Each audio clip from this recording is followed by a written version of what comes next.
The voice of rain, जिसको एक American poet vault Whitman ने लिखा था और जिसको 1885 में पब्लिश किया गया था। ये एक शॉर्ट स्टोरी है और बहुत ही ब्रीफ स्टोरी है, जिसमें हमारा जो नरेटर है वो रेन के साथ डायलॉग करता है। शॉर्ट स्टोरी में बहुत लिमिटेड कैरेक्टर्स होते हैं, जस्ट हमारा पोइट है और रेन है। रेन को इसने इसमें पर्सोनिफाई किया है। पर्सोनिफिकेशन क्या होती है कि जिसमें हम नॉन लिविंग थिंग्स को लिविंग थिंग्स बना के उनके साथ डायलॉग करें या उन्हें लिविंग थिंग्स की तरह रिलेट करें। क्या कहलाता है? ये पर्सोनिफिकेशन कहलाता है। तो हमारे पोइट वॉल्ट विटमन ने इसी टेक्निक को यूज़ किया है और रेन के साथ बात की है।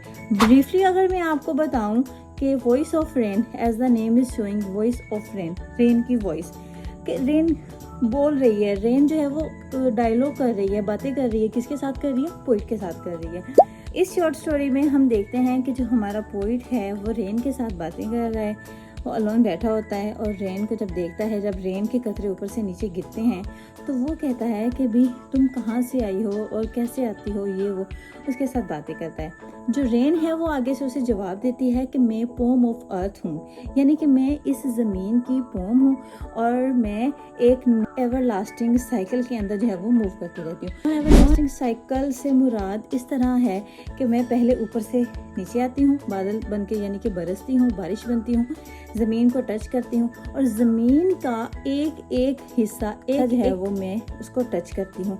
यानी मेरी वजह से जो है वो पूरी ज़मीन जो है, जितनी भी ये धरती है, सारी जो है वो फैज़याब होती है। कोई भी ऐसा पोर्शन नहीं है जहाँ पर बारिश नहीं होती। मतलब अगर कोई कह दे कि भी हमारे घर बारिश आई है और ये कहीं हमारे घर बारिश नहीं, ऐसा नहीं होता। बारिश जब आती है तो हर तरफ आती है, ठीक है। उसके बाद वो नीचे आती है, फिर नदी में जाती है, नदी से जो है वो जाके समंदर में मिल जाती है और समंदर से इवेपोरेट होकर दोबारा आसमान की तरफ ऊपर जाके बादल बन जाती है। और इस तरह ये एवरलास्टिंग साइकिल के अंदर जो है ये चलती रहती है। ये एक शॉर्ट स्टोरी है जिसमें जो हमारा पोइट है वो रेन के साथ बातें कर रहा है और रेन जो है वो आगे से उसे रिप्लाई करती है। अगर हम इसके मेन थीम्स की बात करें कि इसके मेन थीम्स क्या हैं, तो इसमें हमें ब्यूटी, पावर ऑफ नेचर नज़र आते हैं।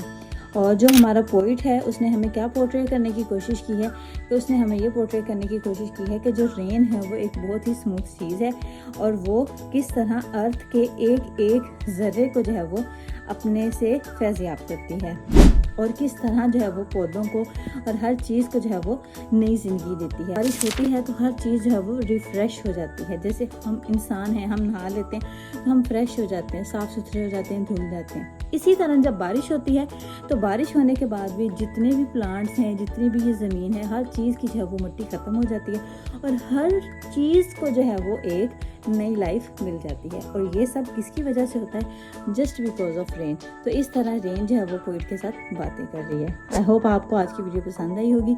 अगर वीडियो पसंद आई हो तो वीडियो को लाइक करें, चैनल को सब्सक्राइब करें और कमेंट में मुझे बताएं कि आपको नेक्स्ट वीडियो कौन से टॉपिक पे चाहिए।